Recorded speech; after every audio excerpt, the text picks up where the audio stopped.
I'm James McIntosh, and for the World in One City that we're looking at with Aga Divertimenti, we're looking at Bangladesh today. And this is Mridula Baljekar, and we're going to be cooking Bangladesh. Can you tell us what we're going to cook today, Mridula? We're going to cook murgi jhol, means chicken curry. Okay. Jhol has vegetables added to it. So what is Bangladeshi food, and why would food from Bangladesh be different to Indian or Pakistani food that's all around the same area? It is very similar. In fact, Bangladeshi food is very similar to Northeast Indian food. Okay. But it is typified by mustard oil. Right. And there's 5 spice mixes. Okay, are we going to be using those today? Yeah, definitely, yes. It wouldn't be Bangladeshi food without them. Brilliant. This is what we are going to cook today. I have my chicken there, but these are the spices. Green chilies, mustard oil, onion, potatoes, salt, chicken again, aubergines, dried red chilies, and nigella seeds, mustard seeds, fennel seeds, cumin seeds, fenugreek seeds, ground turmeric, ground ginger, ground garlic, tomato puree, ground cumin, ground coriander. So with Bangladeshi food, do you have any special flavours? I see we have a lot of spices here. Is there a certain mix, Mridula? Yes, definitely. It's called panch phoron. Panch phoron. Panch phoron means 5 spice mix. Like the Chinese 5 spice? Oh no, totally different. Okay. Okay. So we have here nigella seeds. Are those black onion seeds to me? Okay. Yeah. Mustard seeds, fennel seeds, cumin seeds, and fenugreek seeds. All these 5 spices are mixed in smaller quantities. Right. You can either buy them separately or buy them ready mix. And that goes in hot mustard oil. Oh, so it's aromatic and the flavours come out quite quickly. Absolutely. It releases the flavors. And that is really typical Bangladeshi spice mix. Okay. So this is the mix, Mridula. So that's the mix. And you see. Oh, it's a nice smell. It'll be a lot better whenever it's in the mustard oil and it's heated up. Absolutely. It will release its aroma into the oil. And then we add the chicken to it. Okay, thank you. Right, James. We're now going to cook murgi jhol, right? Murgi jhol. Okay, so I've got the Aga cast iron pot nice and hot on the boiling plate. Great. So we need to add in the oil first? We need to add in the oil. Not all of it. We'll be in trouble if we did. So that's the mustard oil. So that has to be really hot. It's getting really, really hot. I can see that. So this is the spice mix we mixed earlier. That goes into the hot oil. And they should be crackling. Sizzling and crackling already. Yeah. Ooh. Onion.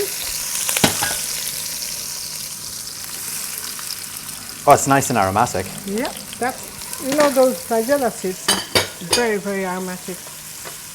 And then we also need to add dried red chilies. Right. Okay? This, because I've left them whole, so this is not going to be hot. So do we take them out afterwards? No, we don't. People eat them whole? Some people do, but I like to use them as a garnish. That's really hot. Okay. No. Okay. So you need to just stir it, just let the onions color a little bit. Right. And then as soon as it's done that, we're going to go with the garlic and ginger, turmeric, and all of this. And then the rest of the ingredients. And that's about it. It's very simple. It is. Ginger. Okay. The garlic.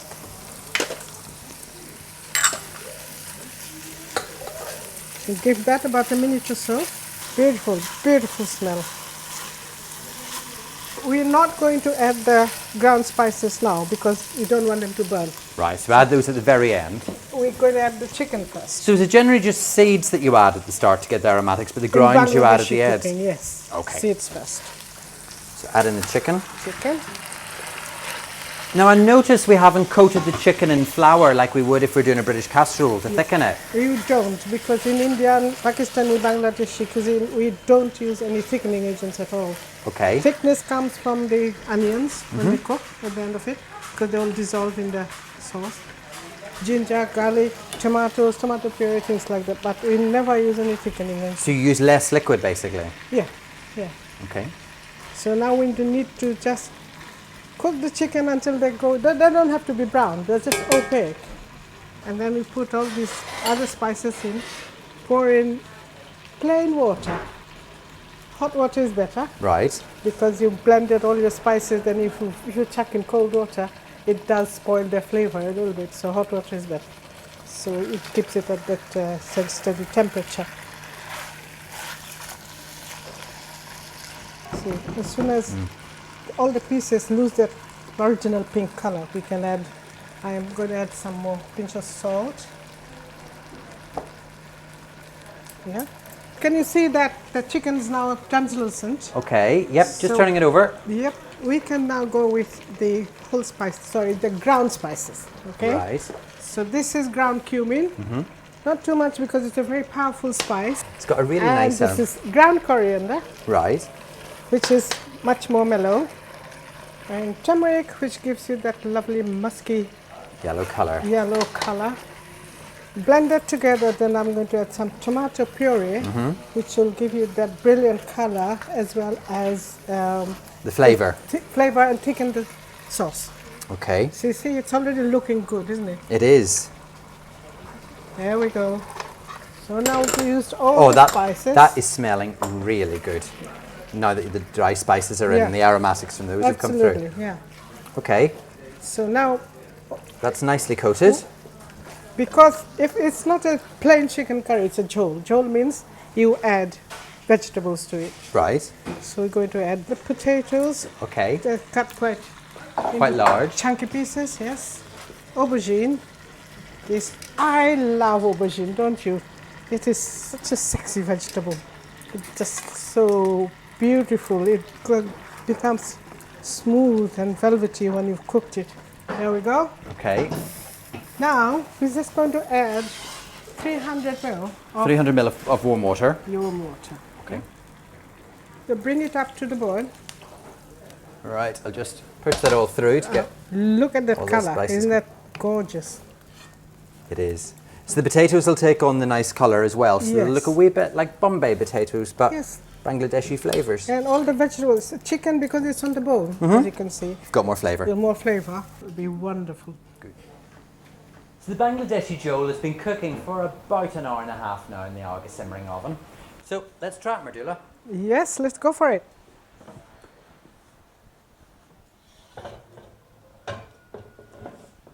There we go.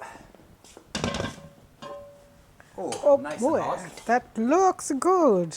James, I've never cooked it in the oven before. This really looks Do you good. like the Aga? I do like the So aga. is the Aga good for cooking Bangladeshi food? Absolutely. And Indian, Bangladeshi, Pakistani, you name it. You can cook everything here. Look at it. We know we've been cooking all around the world. Indeed. So we serve it in a bowl, and I see, is that some pita bread we have with it? Or We how can would you have pita traditionally bread serve or it? Bangladesh is really, they're rice eaters. They'll have it with rice. Right, But you okay. can have it with pita bread or naan. Okay, That's fine. Whatever you fancy, really.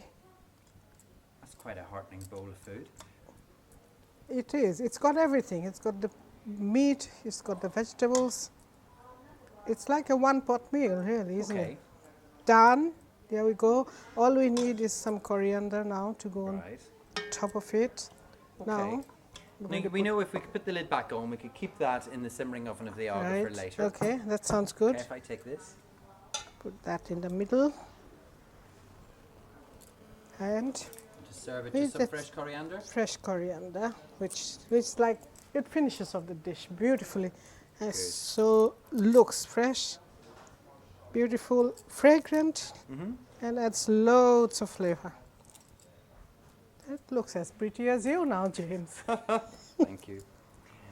Okay, Lovely. so can we give it a try? Yep, go for it. So if we take some bread, take some of the meat off the chicken, and the sauce.